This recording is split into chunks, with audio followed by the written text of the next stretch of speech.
would like to introduce Dr. Sarah Brodsky, a specialist in eating disorders and also a BBFA board member. And thank you for being here tonight, and welcome. Thank you. Thank you, Julie. So tonight, obviously, I'm going to be talking about eating disorders. And since we have a small group, I think it'd be nice to be able to take questions as we go. And I'm open to focusing in on any specific areas that you would like to talk about, if it's related to the content that I'm providing, or if there's some questions that you've had and you would just like to explore it a little bit. I'm open to doing that. So anywhere along the line, if you'd like to raise your hand with a question, I'd be happy to address that. And I have a private practice in Bloomfield Hills where I do specialize in the treatment of eating disorders and believe in a team approach, which I'll talk a little bit about as we go along here. To start out, I'm going to share with you some shocking facts. And along with the topic of eating disorders tonight, I'm going to be talking about how that is related to addiction and some factual information surrounding addictions in general as well. So basically, there are 10 million individuals in the United States alone that struggle with eating disorders. And that breaks down to about 9 million females and about 1 million males. And up to 50% of people with eating disorders also abuse alcohol and illicit drugs. They can often go hand in hand. 35% of alcohol or illicit drug abusers have eating disorders. And eating disorder rate has the highest mortality, or actually eating disorders have the highest mortality rate out of all mental illnesses, including suicide, because of the medical consequences that can happen from anorexia, bulimia, as well as binge eating disorder. Okay, so tonight I'm going to be talking about, just give you an overview of the different types of eating disorders, address the warning signs, the red flags. I'm going to state some statistical findings, both with eating disorders and drug-related issues, and compare and contrast the disorders. Talk about the genetic aspects of family, social, and I think it's the part's cut off. To let's see, genetic, family, and social aspects, I'll say. And then we're going to venture through the world of the pro-eating disorder community. And this is an area where there's actually websites that promote the idea of having anorexia, mostly, and some bulimia as well. It's called the Pro-Ana sites, and I'm going to talk a little bit about that. I actually did research in the area, so I had findings as a result of my research. I'm going to discuss treatment and recovery, provide some helpful tips for you, as well as things that you could possibly pass on if you have children that have friends that are struggling with an eating disorder, or how to approach a friend. And I'm going to just conclude with any leftover questions or comments that you might have. Okay, so I'm going to start with sharing with you Elizabeth's story. And Elizabeth is a 17-year-old woman who struggles with an eating disorder. And the title of this writing that she did is called My New Friend. Confident, strong, in control. My friend understands me like no one else does. His black eyes watch over me as he breathes softly in my ear, whispering secrets about myself. He tells me who I am. He tells me who I should be. Silently and without fear, he gently takes my hand and leads me to places where he knows I should be going. Together, we are like two mountain climbers scaling the face of a dangerous cliff. My friend is always in the lead, comforting, encouraging, coaxing me to keep on climbing. Though the wall is steep and hard to grab onto, though my body is scratched and bruised and broken, and though I keep falling again and again, I continue to follow and obey his orders, intrigued by the promises of the beautiful things we will see from the top. Though I cannot see it, I know it's there, somewhere above, somewhere close, a little higher than I am right now. The top is always just out of reach. I know it's there because he's told me so. My friends and my family, even my doctor, they're jealous of my new friend. They say he has a name, but they must have him confused with someone else. They call him a bad influence, try to push him away. But with each push, my friend pulls back harder. He clings tighter to my fingers, explaining that they do not understand. I got a D in history. My father held and comforted me, told me it'd be okay, but it was my friend who cheered me up. Tugging at my hand, he led me to the bathroom scale. Proudly patting me on the back, he said, "That's a good weight, but doesn't a little lower sound so much better?" He was right. He always is. I hear my mother crying late at night as she paces up and down the halls. I know he has hurt her, although I don't know how or why. When she enters my room to stare down upon me, I apologize, because he will not. At lunch, my other friends plead with me, waving chocolate muffins and lollipops in front of my face. They are frustrated when I decline. I hear their voices, but his is louder. "You're different," they tell me. "They're right," he agrees. "You are different. You are better." They glare at him and turn away. They don't know him like I know him. He's not just a friend, but something more. A guide, a counselor, a teacher, a coach. Each morning he wakes me up early, dictates our plan for the day. If I do what he says, then I'm rewarded. I get to sit down or drink a glass of water. I cannot eat. Only he can. He eats at my body, my heart, my mind. He eats at my strength, my energy, my soul. He eats at the bonds that connect me to my family and friends. And even then, he's not full. My friend is always hungry. Licking his lips in satisfaction, he eats my smile for dessert.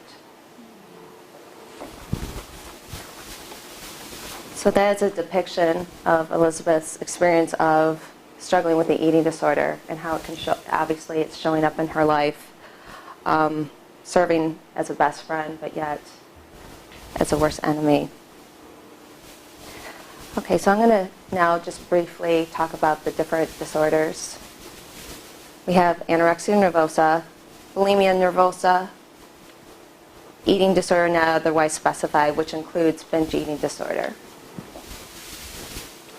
And anorexia, and some of this may be some review, but basically it's an emotional weight loss disorder characterized by physical, social, and psychological symptoms. And these symptoms can include body weight is 15% or more below the normal range, or 85% of ideal body weight. A refusal or fear of gaining weight, distorted body image, views self as fat even though there's emaciation. In females is amenorrhea, or loss of a period for 3 months or more. And age of onset typically occurs around the age of 14 and 18. Any thoughts in terms of the idea of the age range and happening at that time at 14 or 18? Mm-hmm. Happening soon? Yeah, it definitely can happen sooner, for sure. These are just, right now, they state like developmentally these seem to be the key times, but really eating disorders can happen any point in life. But I agree with you, it's happening earlier and earlier. Any thoughts about the reasons why? Mm-hmm. Is that as the body starts to develop? I mean, the development before that, there's a lot of fluctuations. Yeah, absolutely.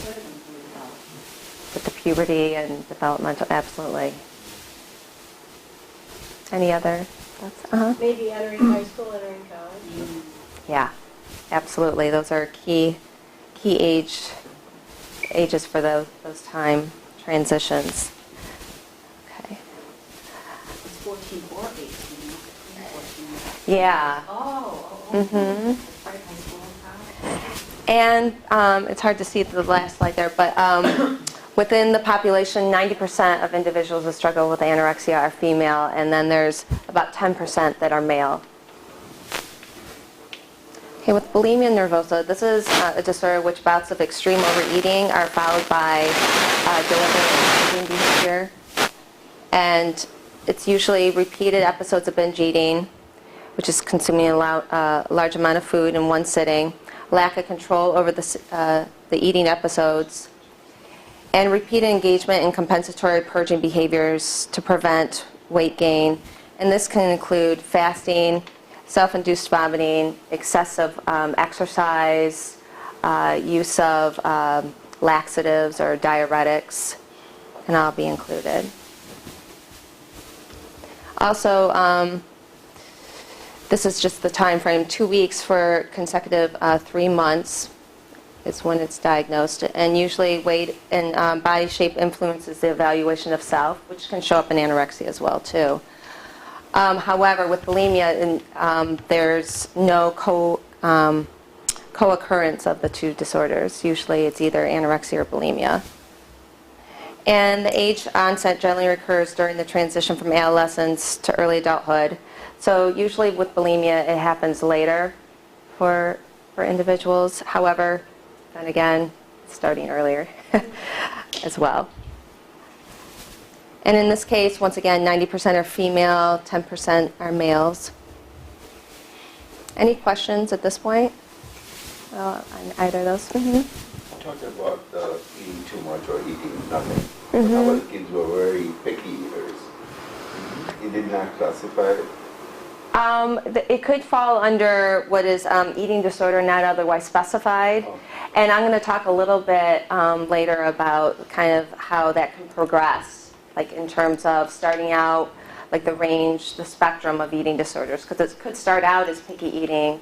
That's something that could show up for a child and then it can also pass, or it could turn into an more full-blown eating disorder, like anorexia or bulimia.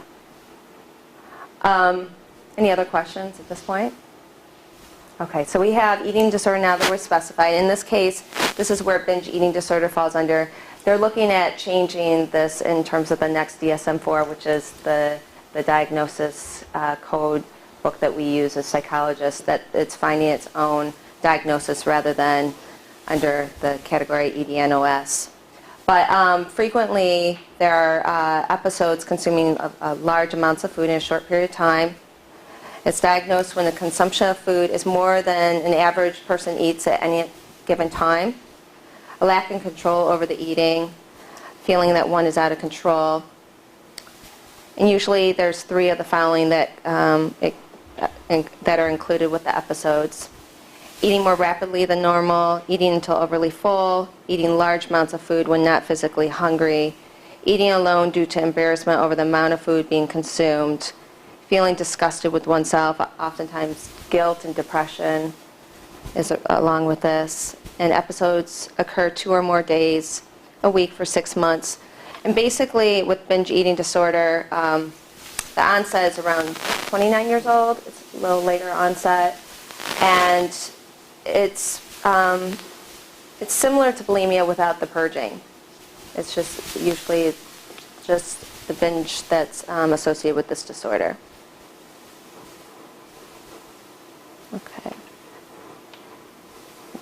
And here is where the eating disorder, not otherwise specified, is included, where there may be some symptoms of anorexia, but it may not be full-blown anorexia, where there's weight is in a normal range, where purging occurs without the binge, and includes any kind of unhealthy eating pattern. So that could be where that kind of diagnosis could fall under for individual being more of a picky eater, and how much it really interferes with the person's life too, or the child's life. Okay, looks like this slide got thrown off, maybe converted wrong. I'm going to just skip this part here. Okay, we'll go right to the warning signs of eating disorders. Any questions at this point so far? Any more? Can you define, or is there a definition of an unhealthy eating pattern? Yeah, I would say some of this may come up in some of the warning signs, but it's where individuals may cut out certain foods, where there could be restrictive eating, where certain foods, like the portions of foods, are reduced, where there may be an over focus on a certain food, where it's like a good food or bad food, where it ends up being removed from a diet. So those are some. Being pleasurable or things more like protein? I mean, if you Mhm. eliminate chocolate or ice cream, I mean, that's not healthy anyways. Are you referring to healthier foods or anything in general? Well, it could be anything in general, like, and I'll talk a little bit about my own philosophy in terms of how I work with clients, but a diet mentality, like good food, bad foods, oftentimes can be the beginning of a piece to how an eating disorder develops. It can start with a diet, and that's the one thing that then can lead into more of like a full-blown eating disorder. So cutting out food, certainly even like things like ice cream or chocolate, could be something that maybe someone chooses to do. However, it could also lead into something to be more of an eating disorder pattern. I'll talk a little bit more about that as we go along. Some of the red flags may show up in terms of like, and answer some of your questions. So there could be drastic weight loss in a short period of time with anorexia, a total elimination of food groups, so this could be another piece, become vegetarian, complaints of food allergies. And once again, this is on a spectrum, like that some of these things may be there, and that may be not full-blown anorexia. It may just be EDNOS. So constant consumption of appetite suppressants, which could be hard candies, chewing gum, coffee, soda. Fear of unrealistic beliefs about food, label foods good or bad. Preoccupation with body appearance, overly concerned with a particular body part. Inability to break rigid routines, especially with food and exercise patterns. Distorted body image, feeling fat when thin. Denial of the disorder. Perfectionism. Difficulty concentrating. Difficulty asking for help. Anxiety, difficulty dealing with stress. So obviously the eating disorder is being used as a way to cope with a lot of these things. Easily frustrated, all or nothing thinking. So some of the red flags for bulimia include lengthy visits to the restroom after meals, mood swings, sudden rapid consumption of large quantities of food, unusual swelling around the jaw, which is from the purging, from vomiting, marks or scars on the fingertips due to self-induced vomiting, from the teeth marks on the fingers if someone's like self-induced. Yes, sticking their fingers down their mouth. It's pretty. Impulsive acting out, such as stealing or overspending, can oftentimes be a red flag. So with BED, it's frequent, repeated eating as either secretive bouts or constant snacking, sense of being out of control when eating with an inability to stop, feelings of shame and self-disgust, tendency towards heavy-set appearance, history of emotional eating prior to dieting behavior, and a history of diet failures. Now, some commonalities of all the eating disorders include need for control. They use the eating disorder as a way to control things. Obsessive compulsiveness, addictive behaviors like we'll be talking about tonight, preoccupation with food, dieting, and weight, over-exercising, need for attention, low self-esteem, depression, and feelings of guilt and shame and anger. Any thoughts or questions at this point, or? No? Okay. So some statistical findings. So the prevalence of teen behaviors here. Okay. As you can see, we have the girl category, and this is supposed to be boys. Somehow it got moved down there. But the first row, the skip meals, eat very little, fast, and or smoke for weight loss. 57% of females, teens, are exercising in those behaviors. And for males, it's 33%. I mean, those are high percentages of like all teenagers. And this is based on research that was done from a Project EAT study that was done. And then there's the body dissatisfaction, which for teenage girls, 46%, and then for boys, 26%. And even the 12% for the use of laxatives, diet pills, and actually use of vomiting is 12%. And for males, 5%. And these are for binge eating disorder, it's up here, and then for bulimia, and then anorexia nervosa.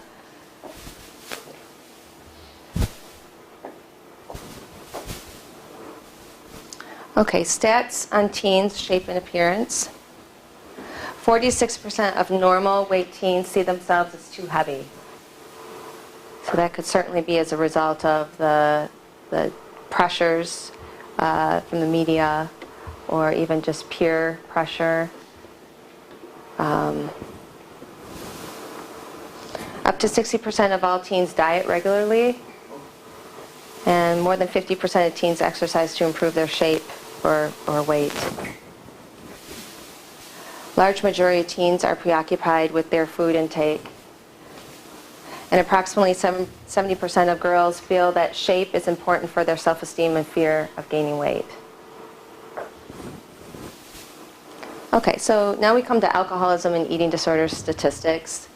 And 14 million people in the United States abuse alcohol, 1 out of 13 adults, that breaks down to. And 76 million people have been exposed to alcoholism in the family and grew up with it, or married into it, or have blood relatives. And bulimic women who are alcohol dependent report higher rates of suicide attempts, anxiety, personality and conduct disorders, and other drug dependence than bulimic women who are not alcohol dependent. Okay, so comparing and contrasting eating disorders with addiction and substance abuse. Is there any other questions at this point before we get into this next section? Okay. I just broke it down real quick to talk about what addiction is. And basically, it's a state of being devoted or given up to a habit, forming drug, to such an extent that discontinuation causes a physical or psychological trauma. And substance abuse is basically the use of any drug for an alternative purpose for which it's intended. And chemical dependency is the need to continue taking a drug in order to maintain desired effect or to prevent from going through withdrawal. So as we move into eating disorders and addictions, basically it's my belief, and our findings suggest that eating disorders are not addictions. They cannot give up eating, and people can give up drinking and smoking. So that's the difference. Eating disorders are more of a progressive disorder versus like a dependent disorder. And addiction to food is more of a psychological addiction that occurs when the food restriction, or the restriction of food, is used to achieve a desired effect. It improves emotional comfort, like provides emotional comfort, or decreases anxiety. So it's a way to cope emotionally. And physical addiction does not occur with food. Oftentimes people think that maybe like the idea of sugar being addictive, but you can survive without sugar. Your body really doesn't react negatively when you stop eating sugar. So, substance abuse related to eating disorder symptomology. The most commonly abused substance is laxative abuse, and that's something that someone can become addicted to. Contrary to the popular belief, laxative use does not aid in weight loss or prevent weight gain. The only weight loss is water weight, basically. And excessive use can lead to fatal consequences, which include like dehydration, which can actually impact electrolyte imbalances, which can then lead to heart-related concerns. That's where I talked about the low potassium chloride with the electrolyte imbalances. Oftentimes, weakness and tiredness and depression results as a low electrolyte imbalances, and kidney dysfunction or failure. Edema and dehydration happens from laxative abuse, and constipation due to colon impairment. And I've actually had one client in particular that I'm thinking of suffer from different negative effects of laxative abuse, where it's impacted the digestive system so strongly that it no longer functions effectively, loses elasticity to move food through the system. I've actually had numerous clients deal with that kind of effect. So it can really damage the colon. And like I mentioned, the cardiac irregularities. So other commonly abused substances include diuretics, used to rid the body of excess water, and diet pills, which is the second most abused substance, results in complications ranging from nervousness to seizures to death if overused. Ipecac syrup induces vomiting. Ipecac syrup is used for reasons of getting rid of poison in the body, like if someone happens to swallow poison. It's also one of the main substances that actually killed Karen Carpenter when she passed away from her eating disorder, which was anorexia. Common substances abuse with eating disorders. Is there any questions so far at this point? I'm throwing a lot of information at you. I'm just surprised that syrup of Ipecac is used. I've never seen anyone use it, thank goodness. But isn't it supposed to be a pretty violent reaction? Is it immediate? It's immediate, yeah. This is used It's used. frequently? Yeah, it can be. By kids or by adult? I mean, is it older people that use Ipecac, or are I think, olds finding Ipecac? Well, people are told to keep it in their medicine cabinet when you have kids. yeah. I mean, it's something to be aware of as parents to, especially if you have a child that's dealing with the eating disorder, to keep it in a locked place. I'm not sure if there's an age that you're allowed to purchase it as. I'm not sure on that, but I'm surprised it's appealing as a tool. I think at certain points it can become something that's ended up turning to if all else fails, or if someone is struggling with trying to self-induce and is not able to self-induce vomiting. Yeah, it's pretty horrific. Okay, so some common substances abused with eating disorders and continued. Stimulant drugs to suppress appetite and up energy, which include caffeine and cocaine. Depressants, which disinhibit senses, include alcohol and inhalants, which include paint thinner, glue, so they would sniff those drugs. Hallucinogens alter perceptions of reality, the LSD and the PCP. And nicotine aids in weight loss and weight maintenance. See that often. And prescription drugs that can be abused. Okay, so some commonalities in terms of the abuse of substance abuse and eating disorders, which they share risk factors include, usually it happens in times of stress or transition. Progressive in nature, develops over time, and common brain chemistry is similar, like if there's a chemical imbalance and individuals are seeking the drugs or the eating disorder as a way to self-medicate. Low self-esteem, depression, anxiety, impulsivity, used to achieve a particular emotional state. Unhealthy parental behaviors and low monitoring of children's activity can certainly be part of that. Unhealthy peer norms and social pressures are common. And genetics and family history influence development, and I'll be talking about that later. So obsessive preoccupation, cravings, compulsive, ritualistic behaviors, oftentimes secretiveness, experience of mood-altering effects, social isolation, and linked to other psychiatric disorders such as suicide. And can be life-threatening, certainly. Okay, so here's the genetic, family, social, and cultural factors. That's what it was, cultural, missed earlier. Okay, so basically, if someone of an offspring, if there's a genetic history of affective disorder, addiction, and someone else with the eating disorder within the family unit or in the family tree, the person of the offspring of that genetic history is more likely to develop an eating disorder. So we consider that like the trifecta: the affective disorder, the addiction, and other eating disorders in the family.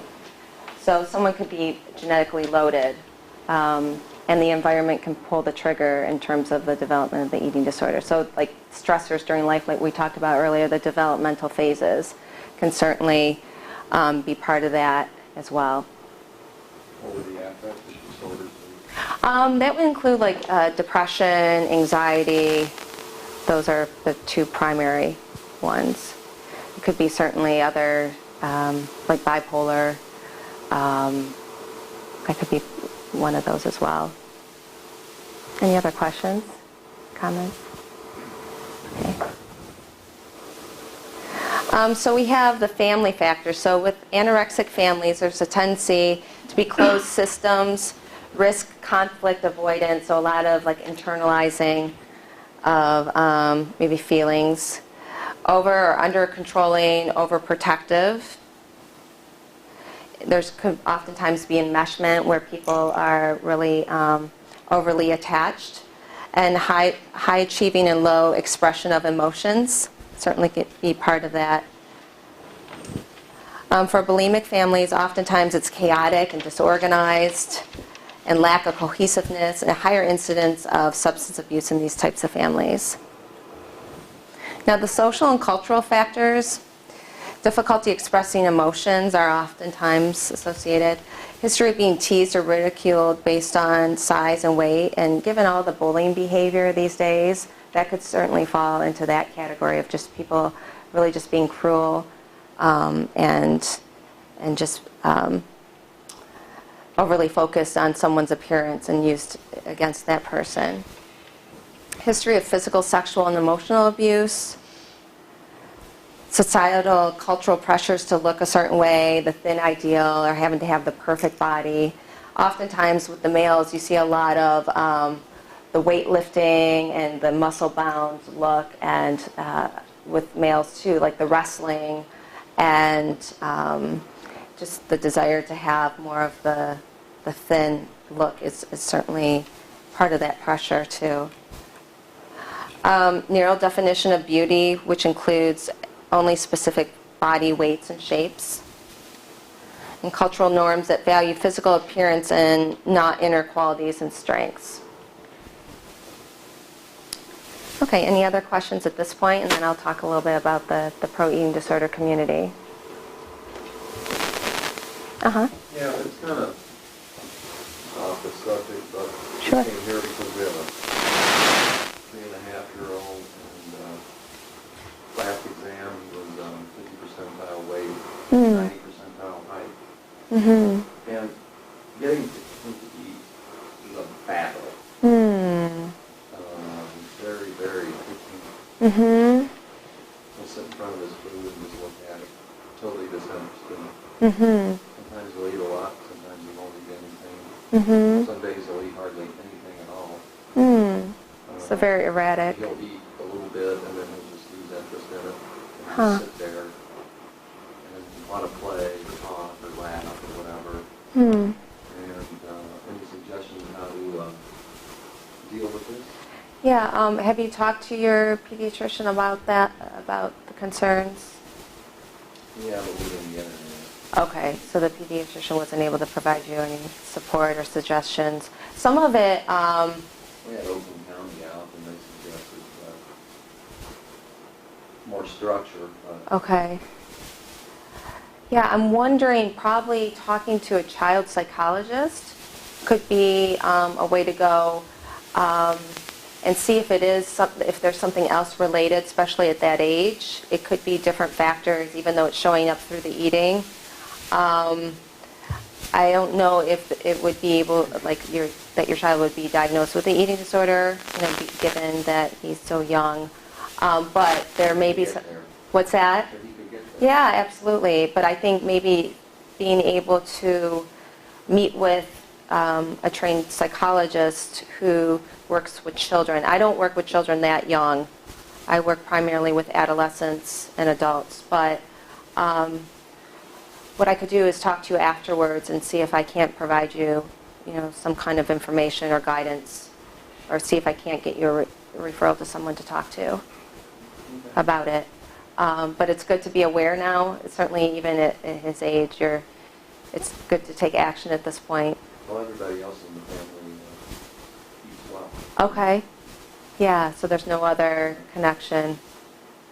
Okay. No, I mean, everybody's got the appetite. He seems to like carbs. Mm-hmm. Well, I think certainly if he's eating something, it's obviously for now, just being able to give him the things that he is willing to eat and open to eating, until maybe you can talk to someone else about it and get some more feedback in terms of the approach to take for him. I had a daughter who did the same thing. Mm-hmm. And you're still alive? She really only eats canned food, and if it's a different color, she doesn't eat it. She's a teenager now. Canned food. Canned food. It's like pancakes and carbs. And what our pediatrician told us is if that's all she's eating, make sure she eats a lot of cereal because it is extra fortified with vitamins. Doesn't matter what kind of cereal, but almost all kids' cereals are extra, have the extra vitamins in them. And it's canned, and it's carb.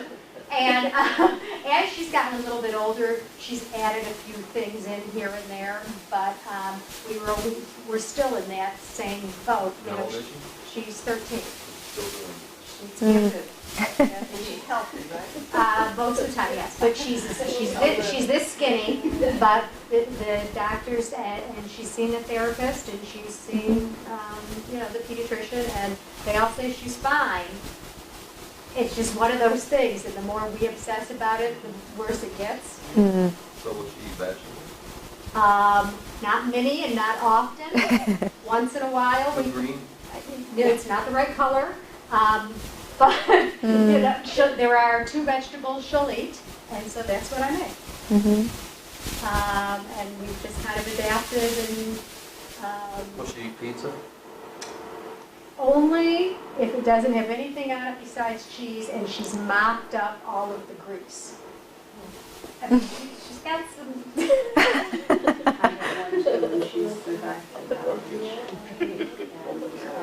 There are children and adults, and I'm Mhm. not a serious Yeah, professional sure. who perceive textures and flavors differently. Mm. Duke University has an entire clinic devoted to this Mm-hmm. issue, and it's not categorized as anorexia. They Mhm. physically perceive and are repulsed by certain Well, they textures, say I don't- the taste buds don't form until you're maybe 15. but they perceive texture.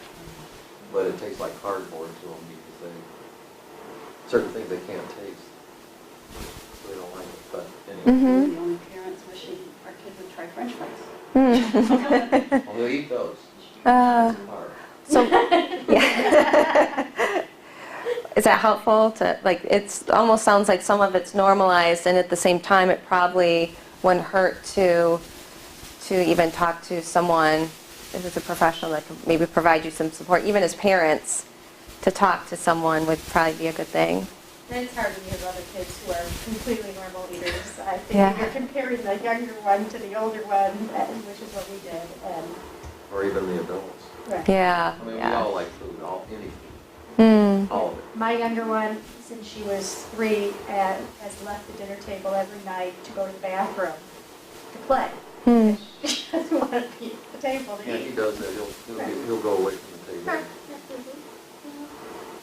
No such thing as everything being faithful, right? Yeah. Just, you know. Ah. Yeah. Any other questions at this point? Or ready to go on? Talk Sure. about the perhaps, or do you see any connection between eating disorders and self-mutilation behaviors? Yeah, Injury? they can coexist oftentimes. And the question was about self-harm and eating disorders. Yeah, I see it show up in my clinic. We call it comorbid conditions. And in both cases, usually it's the client, I'll just refer to it as a client, seeking something outside of, I'll use herself, to cope. So the cutting can certainly be a way to cope, and same with the eating disorder. They may show up in different ways in terms of what it provides the person, but it's not uncommon. In fact, it can be quite common. Are you okay? Yeah, but once again, it's still tried oftentimes to regulate emotions with the cutting and the eating disorder piece. It's another commonality. Any other questions at this point? Okay, so with the pro-eating disorder community, my doctorate dissertation, I ended up going into the online pro-eating disorder community covertly and collecting data. Because basically these sites, there's about 400 or so at any given time where these individuals are seeking together to promote anorexia or to live the lifestyle of being anorexic. And they do refer to it as being pro-ana. What I'm going to do is I'm going to show you some slides that are depictions of the community. So I'll warn you that some of them are graphic in nature, so just want to put that warning out there. So we're going to go ahead and look inside here. And this is a drawing that someone did. So oftentimes with the pro-anorexic websites, you'll see their goal and mission and purpose.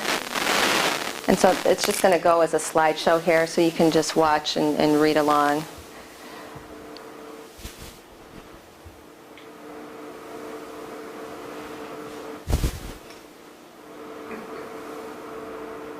That's a drawing that an individual did.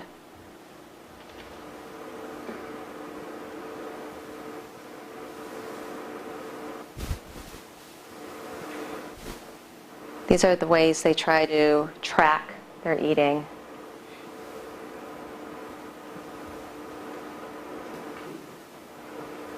And so the inspirations are pictures they aspire to be. So they'll look at emaciated models or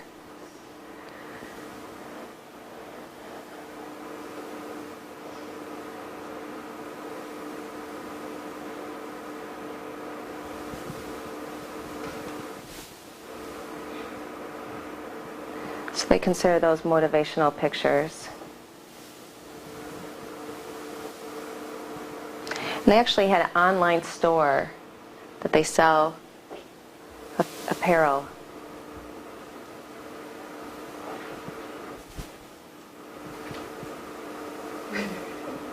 And they have the online journals where they correspond with each other, and there's hundreds, if not thousands, of different of those.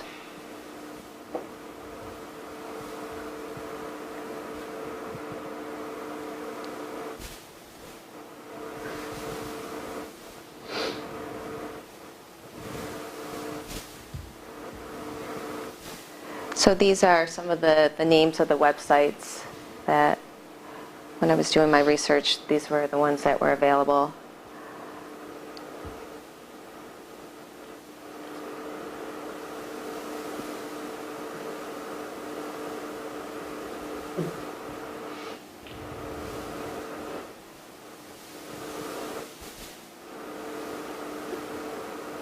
They oftentimes have like a creed, the anorexic creed, and the different, like the 10 commandments.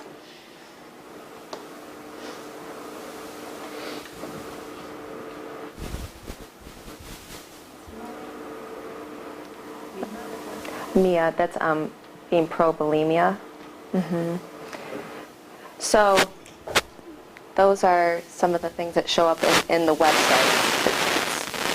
And pretty appalling and concerning, obviously. And a lot of times these websites will go up and they would be taken down by Yahoo or Google, some of the search engines, but then they'll come up under other names. And they're still quite prevalent today. Even I did my research about 5 years ago.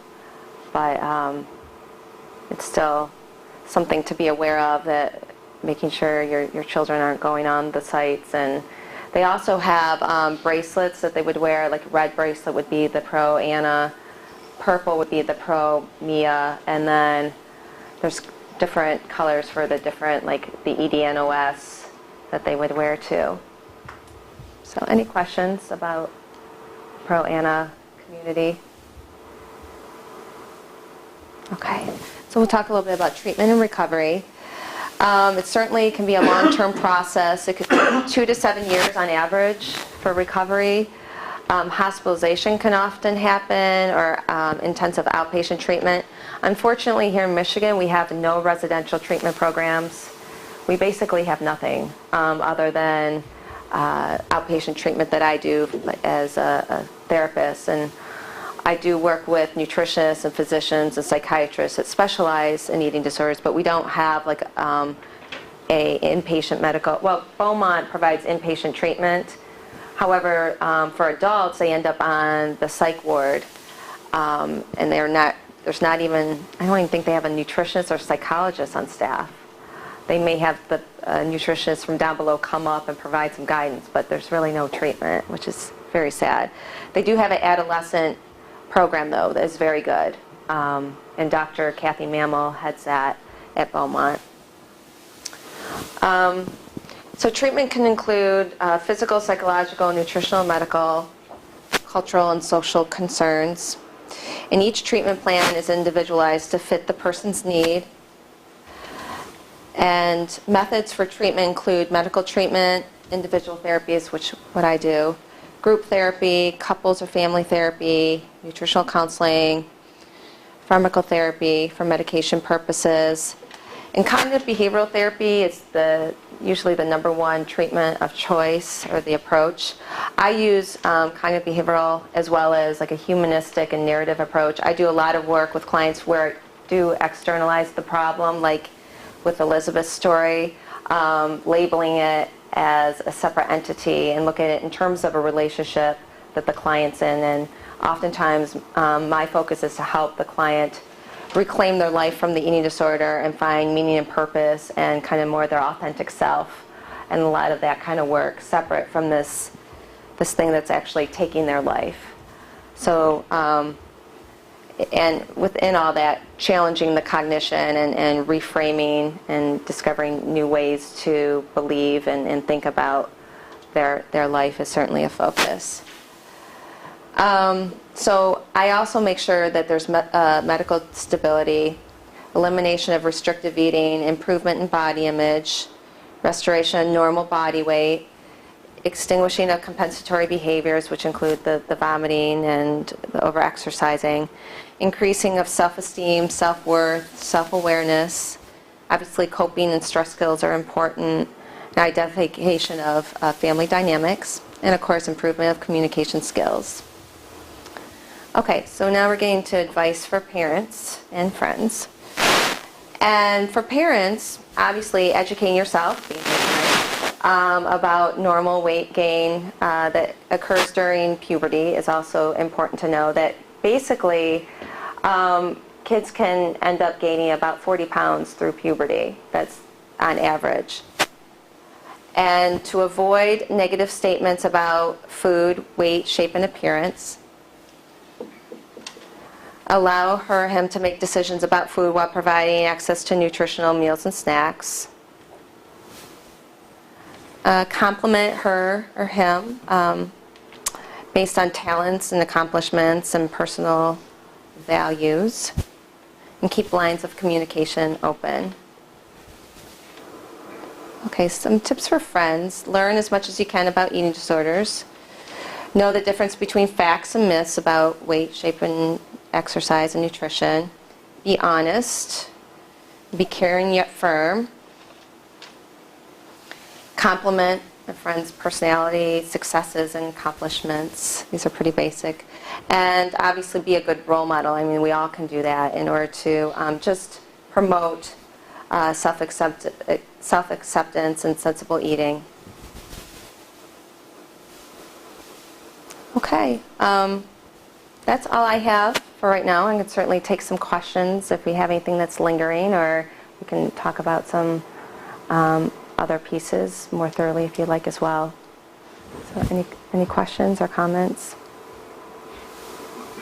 The prevalence of kids who are overweight and obese, how does, would a parent walk a fine line between, say, you know, don't want to have 6 donuts, but you don't want to put the idea into a kid's head. Yeah, right. You don't want to plant the idea of restricting. Yeah. What I usually encourage is the idea of like having parents talk about more hunger and satiety and focusing on more of like the internal cues and trying to help a child get back in touch with what that is like. I think seeing a nutritionist, if there is maybe some concerns even with obesity, could be a way to go with that too. Having someone outside, a professional, do it so the parent doesn't have to be so burned with feeling like they have to try to fix this for the child. But doing it Normal weight child, say. with a healthy, normal weight. And still fear of eating. Right. And that's where just getting in touch with one's own signals is the best approach, I think, because that way they can kind of check in, am I hungry right now? Am I experiencing fullness? And you can even provide like a range, like if we have a 0 to 10 range where 0 is starving and 10 is overly stuffed, then trying to maybe eat more around a 3 or 4 when hungry and stop at maybe a 6 or 7 when full. So maybe helping them reestablish a range. And if there is some, like if there are eating disorder tendencies, some of those signals can be thrown off. So maybe a more structured meal plan would be helpful, but more intuitive eating is kind of a way of looking at an approach. Yeah, Where it's, I'm sorry. oh, go ahead. There's a body image too, and there's so much, you know, among our friends and everyone. Right. Body image issues all across. A lot of talk about that and caring, yeah. And I think when that comes up, it's good to just try to reinforce the other aspects. And if there are like negative comments being made, focus on maybe more of how it's negative versus the actual comments, and notice more like, oh, I'm aware maybe you're experiencing something negative right now, do you want to talk about it? Rather than it necessarily be right about weight, shape, and appearance, because sometimes maybe the teenager is dealing with some stress at school, and it's easy just to go after the body than it is to go after so-and-so who said something cruel to her. So trying to maybe look beneath that. I always say fat is not a feeling, and I actually refer to it oftentimes with clients. I help them not use that word because that word can be very cruel as well. But sometimes, and even like with thin and fat, trying to avoid using language like that, and more so about just kind of non-judgmental kind of statements, because those end up being very judgmental, especially if they're that extreme. So just trying to look at ways to watching language and being sensitive to what's being said. But I think if there's something up and your child's coming to you and talking to you about, well, I'm feeling this or that, that's a good opportunity to kind of just open communications to what else is going on, because there's bound to be something else going on. That's a good question. Any other questions or thoughts? Or Maybe you can help with this. It seems like there's an extremely fine line between an eating disorder and being a normal teenage kid. yeah, I was going to get to that. That's the one slide that didn't come out. I mean, being Something a I could talk about that. kid, but Yeah. if you've got a male involved and they're seeing, and they've never been around teenage girls before, I think their perception of what they're doing just seems off the chart. But a teenage girl, I mean, they eat different. They eat slower. They don't eat a lot. They don't eat like a male does. And that's why it's hard to say what's healthy and what's not. And if there's a problem or if they're going down the wrong path. Or Mm-hmm.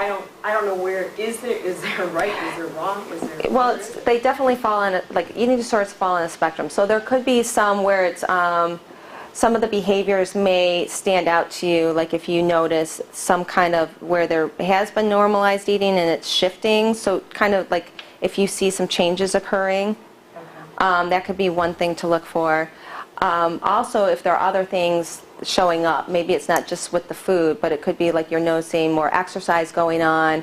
I think if you put it in a bigger picture and see if there's these other symptomologies going on, like we talked about, then that can help maybe put some pieces of the puzzle together. If it's just more about being picky eating, maybe it's just encouraging more variety of foods. I think it's something like a case by case.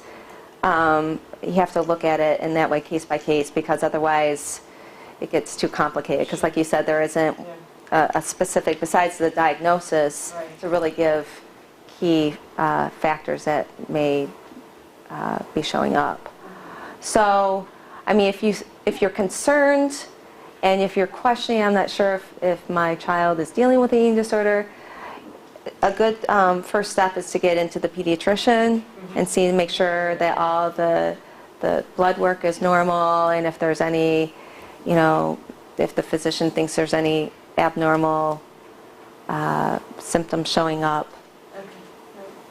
That could be a first step. And then if you're noticing some other, like low self-esteem or self-worth, then there could be, certainly some depression. It's trying to look at the mood and see if mood's related to the eating, because it's a biopsychosocial concern with actually all three disorders. Well, the interesting thing though, if you throw food in there, you throw school in there, you throw social in there, you throw going into puberty, you throw it all in the mix. Yep. Mixed pot. Like you keep growing up and you don't know if it's the right path or going down the wrong path. Yeah. Well, as a parent, I think if you open up communication and always say you're available to talk about things that are going on, I mean, that's one way to make sure you're trying to remain connected. And you could always check in with your child to say, oh, I noticed this is going on. What do you think of this? Or I always like to use the word I notice, or if there is a concern, oh, I'm concerned about this. But, so definitely communication is important. So is that helpful? A little bit. Okay. It's a very gray area. It is a gray area. It's extremely gray. And even if you're noticing some things, prevention is the best policy. So even if it is to get in, maybe have your child to go in and talk with someone, it can't hurt certainly, or have the child maybe evaluated by like a psychologist. If you do that, does that set the child up for thinking something's wrong and planting a seed that, is something wrong with me? Why are they taking me to go see this person? Right. So it is...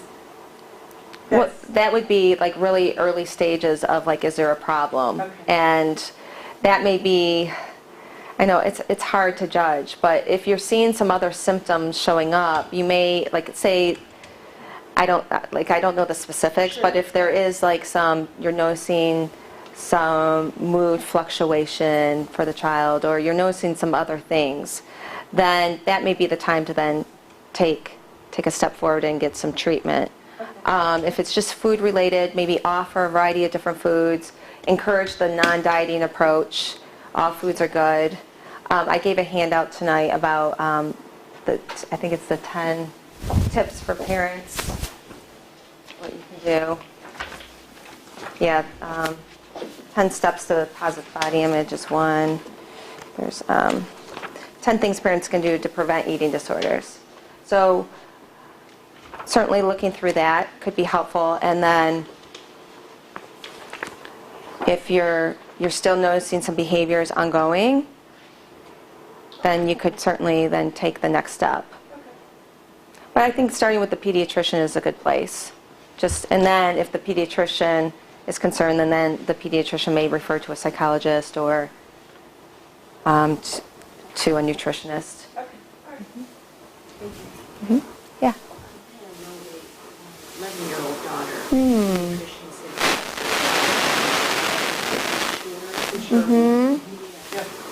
just to get some more calories in there. And she's agreeable to that. We'll just trade it off with the milk. Oh, good. And for her to be resistant to that is a good sign too. Often for dealing with anorexia, there'll be a resistance. What do you do for that when the daughter's not agreeable to the insurer? Right. Well, then certainly letting the pediatrician know that is important, and then maybe exploring more of, are there other symptoms going on, like in terms of the eating disorder symptoms that we looked at. Yeah, but I mean, even as far as how do you force a kid to eat? I guess that's, I mean, a 3.5-year-old, that's, you know, one thing, but when they can actually say no and I'm not doing it no matter what, how do you? You can do that. Well, that's true. That's true, but, you know, I mean, I know my daughter needs to eat more, but Uh-huh. I can't force it down her throat. How old's your daughter? She's 13? Okay. Are you noticing some other concerns as well? She's in treatment right now. Oh, so she is. I've been through all of that. I got it. So But- she knows the plan, but is resistant to the plan. Yeah. So Well, but and I struggle with, you know, you gotta do it. Mhm. So, you know, we try the insure route, and if I can't do that anymore, then it's good, so. Well, I think in that case, it's almost like it's a non-negotiable, especially if she's in treatment and if she's willing to, oftentimes it depends on how hard of a stand you really do need to take, but if she's not able to finish the meals, then she needs to go lay down, and when she's ready to come and finish the meal, if she's not willing to take the supplement like the Ensure, then when she's ready to finish the meal, then you can come back and finish it. But then almost behavioral, but you have to go more behavioral limitations to, like, this is about her life and about saving her life, and it's #1 priority. So that it's not uncommon, obviously, for resistance, and at the same time, is she aware that it's a problem? She's aware it's a problem. Okay. I think, you know, there's been some progress, so she thinks, okay, I gained 5 pounds, I'm good. Uh-huh. You know, so I don't have to eat anymore. Well, that would be probably where the team of professionals she's working Yeah, with would I need just- to, And, you know, obviously, we're talking about that, I just didn't know if you had any other tips. yeah, that, you know, like for you in terms of how to show up. tracking them down and Probably just having to be a broken record. Just say, this is what we're doing, and this is why we're doing this, and yeah, unfortunately, it's not an easy process. But it's frustrating. It's frustrating. I had a college roommate who was anorexic, so I saw it from a friend's perspective. And she scheduled her classes around mealtime, so she didn't have to eat, so the rooms are closed. And slowly she withered away, and she died. Oh. And do you ever use that scare tactic? I mean, she died when she was a little bit older, but after she adopted children, the whole thing Oh. created complications later in her life with her body. Like you talked about, her liver, all her teeth needed to be replaced from the vomiting. All of that, she never ever recovered. But do you ever say to a child, look at, this is what, all of Scared Straight, you know, Yeah. how they showed that movie Scared Straight when we were kids. And you're like, whoa, I'm never gonna, Yeah. because of the consequences. I don't know, do you ever do that? Yeah, well, like, that would be obviously pre-contemplation stage of change where the person's in denial or minimizing the problem. I go all for the medical concerns and say, this is what you're doing to your body. This is what's happening. This is what it's doing to you, or in the case of Elizabeth, this is what he's doing to you. Do you want to have your life taken because you could die from this? Absolutely. I mean, you do what you have to do to try to educate and help make what we call the cognitive shift to say, to the contemplation, like, oh, this is a problem, I need to do something about it, space. But it's But frustrating being, to watch. oh, for sure. As a participant and just saying, how could you be doing? I Yeah. don't get it. Yeah. You know? And I think, like, as a friend, all you can do is show up and share your concerns. But at the same time, as adults, it's much more challenging But because, it went from just the eating to the emotional. Oh, and yeah. That's the part. I mean, you got so good at controlling your eating, it wasn't an issue anymore. But then it was up in the emotional part. It was control. It was all about control. And And Deb was very honest, and she said, this is something my mom can't do. And I was very proud of that. My mom can do everything. So it went beyond that, and that's something that, It went to identity. She Yes. identified herself as it, and this is how, but what, it started, like you said, as a diet. It started as a challenge. Mhm.